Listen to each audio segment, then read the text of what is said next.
Hello and welcome to a New Pathways podcast addressing intimacy after sexual violence. I'm Jenny Hughes, a sexual violence support worker with New Pathways and a second-year sexual health student with the University of Central Lancashire.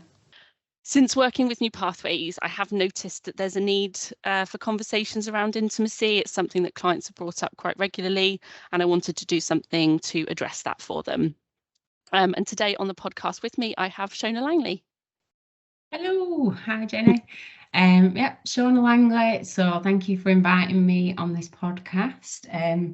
I'm a psychosexual therapist by trade, if you will, and then I'm a lecturer in sexual health at the University of Central Lancashire. So I'm excited to chat to you about this topic today. Fab.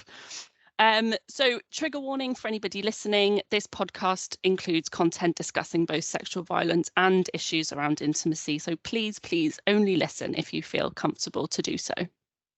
Yeah, and just remember that you are the expert of yourself and we are not the experts of you. So everybody's going to be affected in different ways by what we're talking about. So just holding your mind that you're your own expert and it's not us. So some of this might relate to you and some of it might not. Yeah, exactly. And this podcast is primarily for people who want to learn more about intimacy after sexual trauma and find ways of working towards healthy and positive relationships with intimacy. Oh, that's nice. Yeah. So we're going to start by looking at intimacy and what it actually is. As Shona said, intimacy means something different to everybody. And today we'll be using the word intimacy as an umbrella term for an affectionate or personal relationship and the things that happen in that relationship. Yeah, I think intimacy is a strange word, isn't it? Like, what does it mean? So as a therapist, I always say to people, well, what does it mean to you? Because that's what's important, right? It's not what it means to me, and it's not what it means to you, Jenny. So what does intimacy mean to you, the person who's listening to this podcast? So, it could mean anything. It could be emotional intimacy, it could be intellectual, it could be spiritual, it could be physical acts between people in that relationship that you talked about. It could be so many different things. Yeah, and I think that often when people think about intimacy as a word, they probably think about sexual intercourse or the things that lead up to sexual intercourse. But intimacy can really be a very broad spectrum of things, hugging, holding hands, writing a love note to someone is quite intimate. Sexual activities do come under that term of intimacy as well, but also things like playing with your partner's hair or talking about your wants and needs together. So it's intimate to have those conversations about what feels good and what doesn't. Yeah, and just sitting on the sofa next to somebody, like that's a pretty intimate thing. To be close, just physically close to somebody is an intimate thing. Yeah, there's so many things that can be classed as intimacy. Yeah. Absolutely, yeah. And based on what each person has experienced, like the different intimacy things will affect them differently. So, what might be difficult for one person might not be difficult to somebody else. And that doesn't mean that there's anything wrong with you. It's just based on what you've experienced. Yeah. And we learn it really early, don't we? Like we learn how to be intimate with people as a kid. So and then we learn more as we get older, and as an adult we learn even more, and the different people that we meet bring different understandings, and we just keep adding and adding and adding to what intimacy is and what it isn't, and what we want it to be and what we don't want it to be. It's ever growing and ever changing. Yeah, exactly. And I think that we couldn't really do this podcast without addressing, what sexual violence is as well, if we're going to be talking about it. So sexual violence is any form of unwanted sexual act or activity. As New Pathways is based in Wales, I will be talking about the legislation in Wales, but legislation in Wales defines sexual violence as rape, contact and non-contact sexual abuse, sexual exploitation and sexual assault. there really are many forms of sexual violence, and every person that experiences it will be affected differently.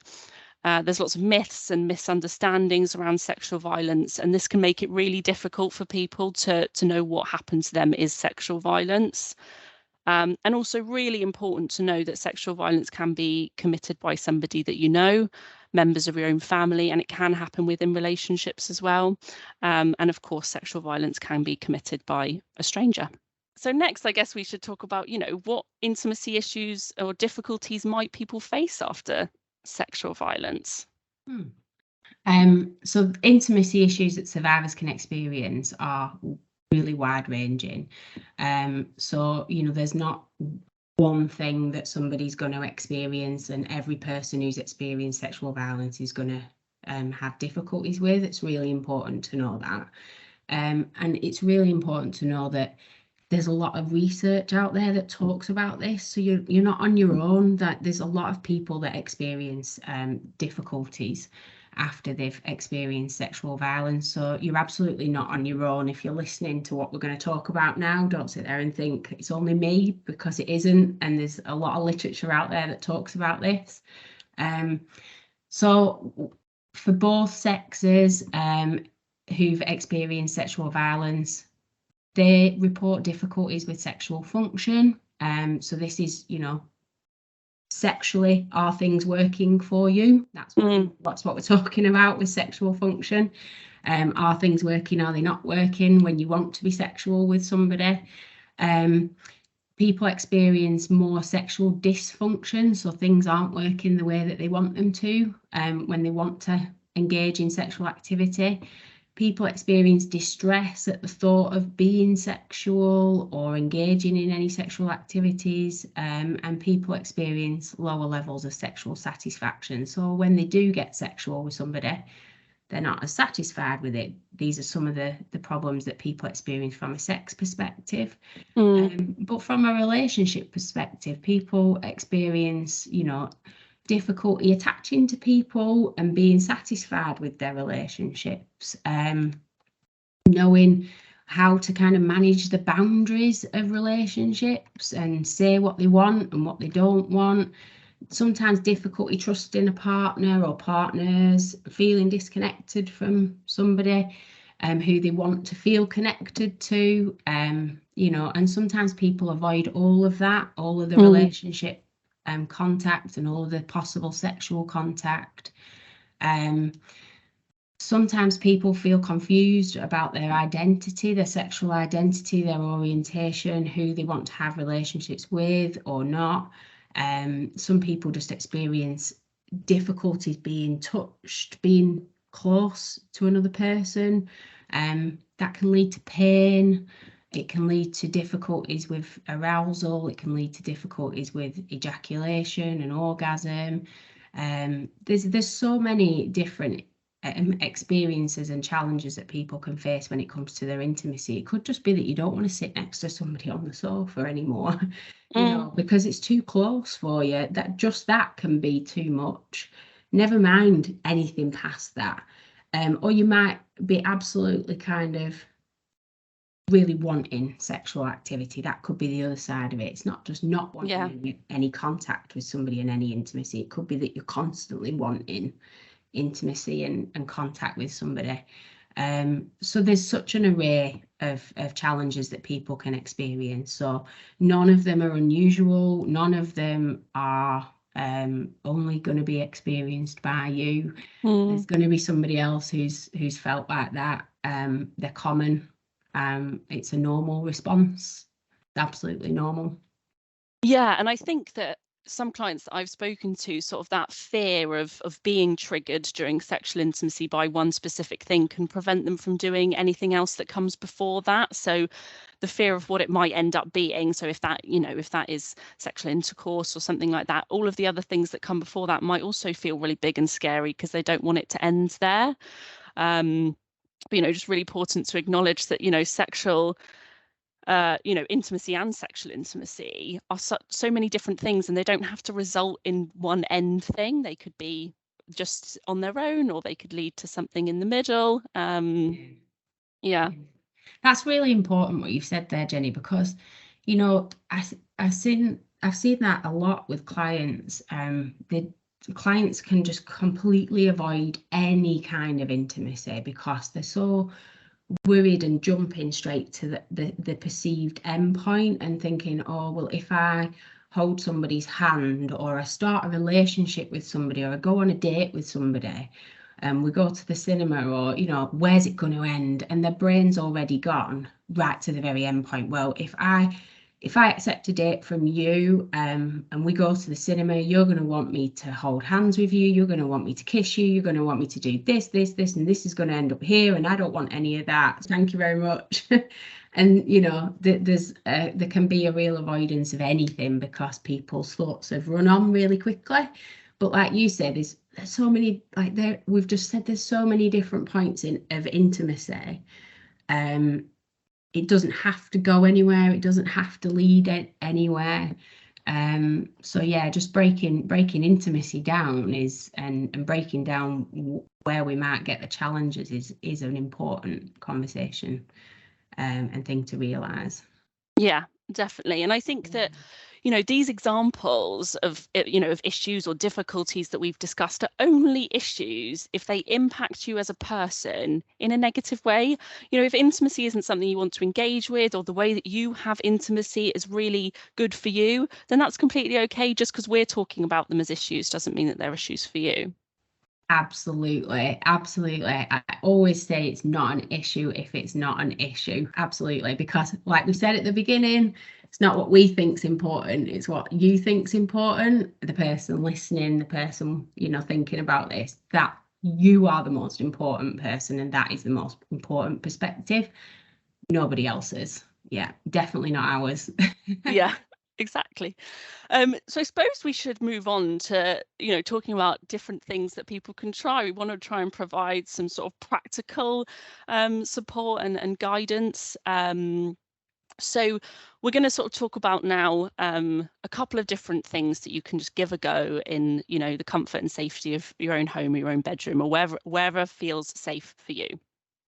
So the first thing that we're going to talk about is self-care around intimacy. So by considering self-care, we can think about how we look after ourselves during intimacy, and self-care around intimacy is really important to make sure that you're safe and you feel comfortable, whether that is on your own or with somebody else. But I think that just thinking about how you can look after yourself before you even consider jumping into anything is a really important act of self-care, and one that I think gets overlooked. But again, much like everything else we've already discussed in this podcast, what is self-care to you will look completely different to someone else. So we've created a bit of a list, really, of things that you can try as self-care acts around your intimacy. And they're things maybe just to give a go. Maybe they're things you already try. But one of the top ones that we've put in is discussing boundaries with partners. Obviously, this is if you're talking about intimacy with somebody else. But I think having those conversations just to begin with about what is okay for you and what isn't okay is really important. Conversations are really important in any part of life, aren't they? Yeah, and we're going to give you a very specific exercise of how to do this in a minute. We are, yes. Because that can seem like a really big thing. Yeah, big. Discuss boundaries. That's a massive thing to jump there, but it's so important. You're right, Jenny. Yeah. Yeah. And creating a safe space for intimacy, if your safe space is your bedroom or your sofa, or wherever feels safe for you, somewhere where you feel like this is stuff that you can really think about, instead of trying it in a place where it doesn't feel comfortable for you, or you don't feel like you're on edge, you're probably not going to be able to engage in intimacy that makes you feel good. Just other things that help with general self-care. So listening to music that you like. If you've got music that makes you feel good, makes you feel relaxed, I'm sure there's a Spotify podcast out there somewhere, or Spotify playlist. But it's creating a space for yourself that is yours to feel good in, and it's setting those parameters for how you can then create positive self-intimacy moving forward. Yeah, one of the things that you're talking about there, Jenny, in the sexual world, we call that conditions. So what conditions do you need to feel the way you need to feel to get the best outcome out of this situation? So is it feeling relaxed, calm, and what conditions do you need to set up? What does the room need to look like? What music, what smells, what, is the door locked? Is the phone on mute? All those things, yeah. When you don't want to get interrupted when you're thinking about these things and having these conversations, you want a safe space. Exactly. Yeah. And I think, like, fundamentally as well, just stopping if it no longer feels enjoyable, like if something you're doing on your own or like I said, with somebody else, if it's not working for you and it suddenly becomes something that you don't want to engage in, it's okay to stop and come back to it another time. So that is always an option. You don't have to keep trying, keep going on with things if it just doesn't feel good. Yeah, just keep your control. This is about you. Absolutely second that, yeah. Yeah. So there are some more examples of this in the resource that we have alongside this podcast if you want to go and check out the resource. But next we're going to have a look around self-intimacy and what does that look like? So self-intimacy, so one of the, we've already said intimacy can mean so many things to so many different people.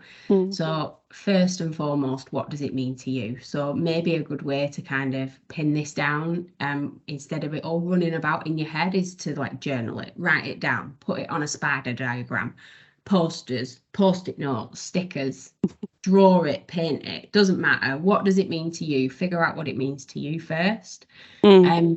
Because you got to know what it means to you before you can communicate that with anybody else.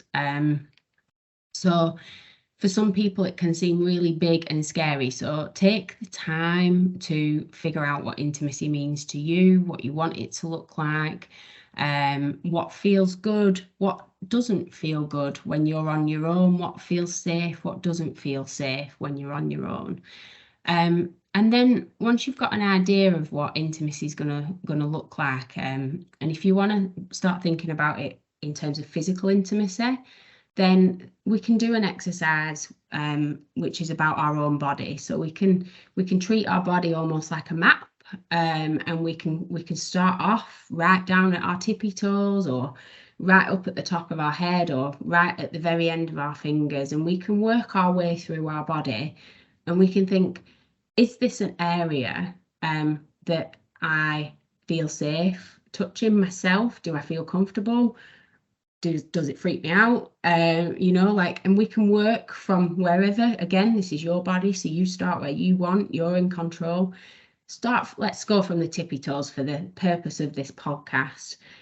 Start at our tippy toes, work our way under our feet and over our feet, round our ankles. We can work up our legs and the calves, the shins, the knees, and we can just work our way up our body with our own hands, light touch, firm touch, massage touch, tickle touch, whatever touch we want to give ourselves, because it's our body. We can do what we want with our body. And does it feel good? Do we like it? Does it feel weird? Have we ever been touched there before? If we haven't, it might feel a little bit strange. How do we feel about it? Do this kind of activity in the morning. Do it at lunchtime, at tea time, at night time, when you've had a bath, when you've had a shower, when you've just been to gym and you're sweaty, or whatever. Do it at all kinds of different times of day. See how it feels. This is just an exercise to get to grips with your body and how comfortable you are with your body, and how comfortable you are with your body being touched at different times, in different ways, by yourself, and figuring out what you like and what you don't like when it comes to your body. And this is an amazing activity for anybody to do. You know, anybody. You don't have to have experienced sexual violence or sexual trauma to do this activity. This is a gold star activity for everybody. But it's a nice way. You are in control. You know, you can set up that space, those conditions that Jenny was talking about earlier. You can set that space up so it's nice, it's relaxing, it's comfortable, and you can just work your way through your body. You can stop at any point. You don't have to get right to the tip of your head if you've started at your toes, because you're in control, and just see how it feels, and help yourself to figure out what kind of touch you like, where you like to be touched, where you don't like to be touched, what, you know, different times of day are going to change that, after different activities are going to change that. So what could feel amazing today, it can feel rubbish tomorrow, you know. So yeah, it's a good activity, a self-intimacy activity, where we can gain some control over our own body and connect to our own body. It's a nice, safe start. Yeah. And I suppose alongside that, you could even like start or you know, you could draw a picture of just like a human body and like draw on it and like where you think might feels good, and then go on to trying it on yourself, if that feels good. That's a good idea, Jenny, because what you think is going to feel good might not feel good, and vice versa. So the area that you're like, oh no, I don't want to be touched on my toes, could actually be amazing. And you know, we've all got different places on our bodies where maybe in our heads we're like, no, I don't want to be touched there. Usually kind of people talk about feet and they go, oh no, not feet. But you know, your feet are an amazing place, really sensitive place on your body. Everywhere is sensitive if you give it the opportunity to be explored and see what that part of your body can give you. But equally, you really might not like it, so yeah, that's fine. Yeah. And I think, you know, there was another activity that you and I have spoken about before that people can give a go, and you explained this to me, and I think that, you know, clients that we have with New Pathways is something that they would find really useful.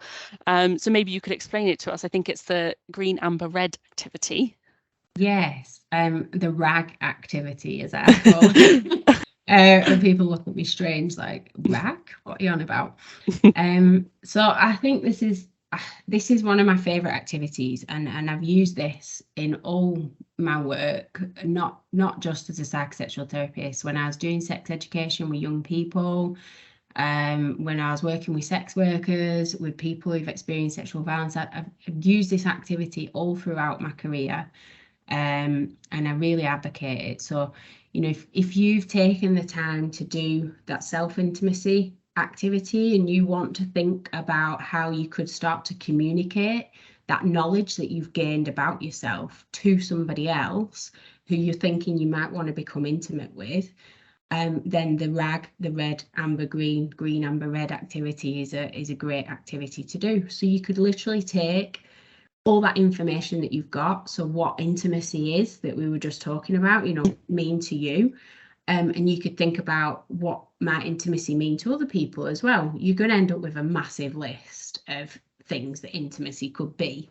You could pop them on post-it notes. You could pop on post-it notes the kind of body contact that you're happy with from the body activity that we just talked about. And then all you're going to do is put these into little lists. So if you write them on post-it notes, that's a great way, because you can quickly move these different pieces of information around, and you can put activities or touch or intimacy knowledge that you've gained there, write that on that post-it note, and you can pop that into one pile. So this pile might be the green things. So these are things that you feel really comfortable with and you are totally happy. They are in the green zone.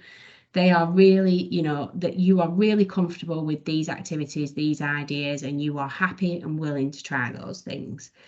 Then you've got amber pile, which might be things that you feel a little bit apprehensive about. So you're interested in them, you're curious about them, but you don't know if you're okay with it yet. Or things that change on different days. Like we said, one day something might be really cool and you enjoy it, and on another day you're like, no, don't do that. I don't want that. So put those things in the amber pile. Anything that you're like, I don't know, or it's changeable and it's definitely not, not always a green thing for you.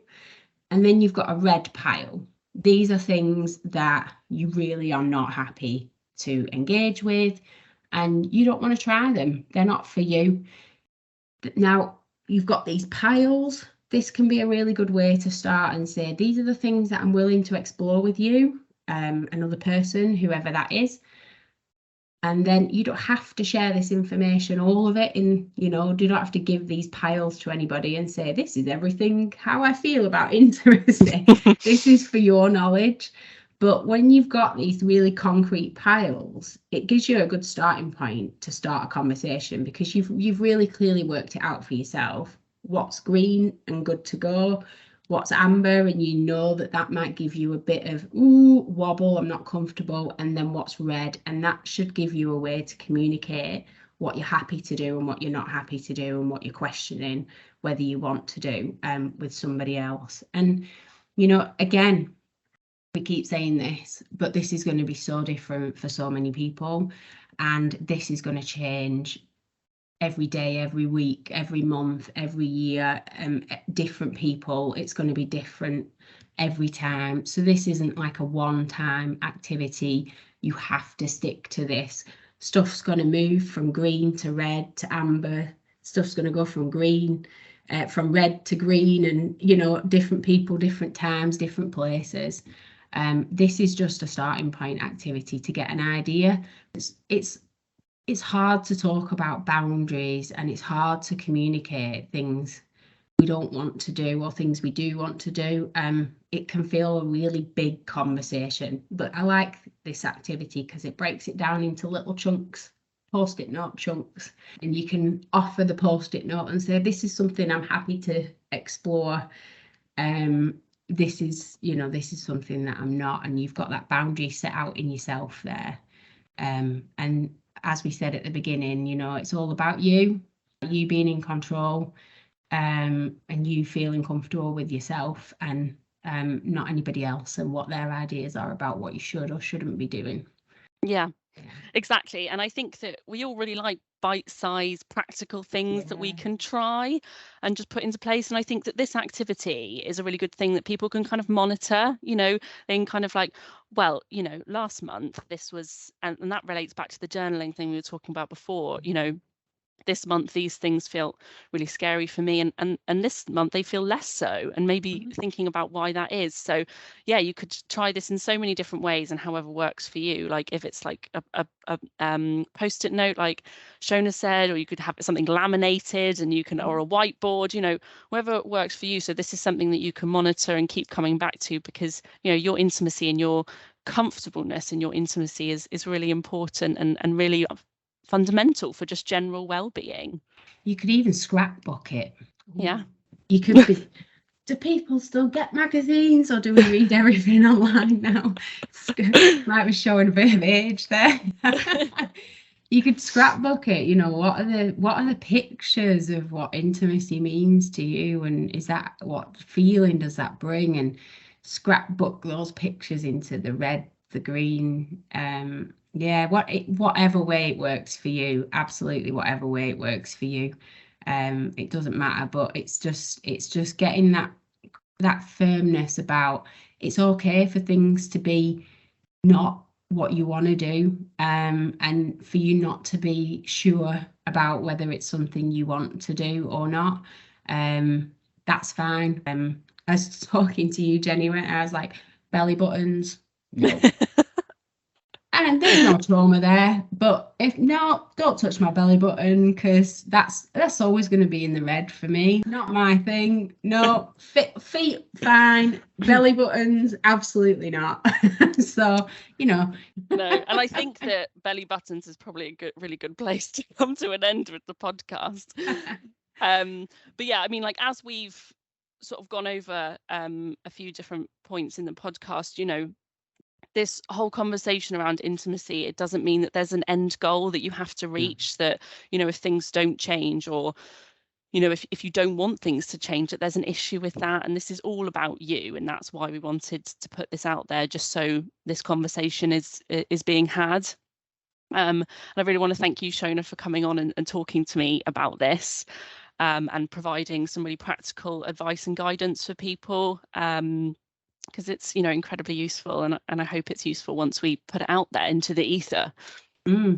Yeah, it's really important to me, you know, like as a psychosexual therapist, we talk about this with clients. We ask about whether sexual trauma has been an issue for them, and we consider it in the problems that they're, like, you know, in psychosexual therapy, if you come to me, you've got a problem and you want it to change. That's generally how it goes. That's why you end up with me. But, you know, we always ask these questions because it's important to consider them. It's important to have these conversations, and I don't want anybody, you know, for me, like, I don't want people to spend 20 years pondering on these things. Like, let's have these conversations about intimacy, because this is a really important part of our life, and you don't need to go and see a therapist to have these conversations. These are just conversations that we could be having straight off the bat. So let's get these conversations going. Definitely. Yes, yeah, definitely. And I could talk about it all day long, and I know you could too, Shona. But yeah, in terms of you know, where people can go for advice and support, you know, this podcast, as I've said, is being released with a resource that you can keep going back to, and it does provide information on where to go for further support and advice. New Pathways, who have provided this podcast, do offer a full range of specialist crisis, advocacy, wellbeing and counselling services for those affected by sexual violence. You can contact their main office on 01685 379 310, or send us an email on inquiries@newpathways.org.uk. And thank you again for listening. We've really enjoyed recording the podcast and all the bits up to that. And again, thank you. Thank you.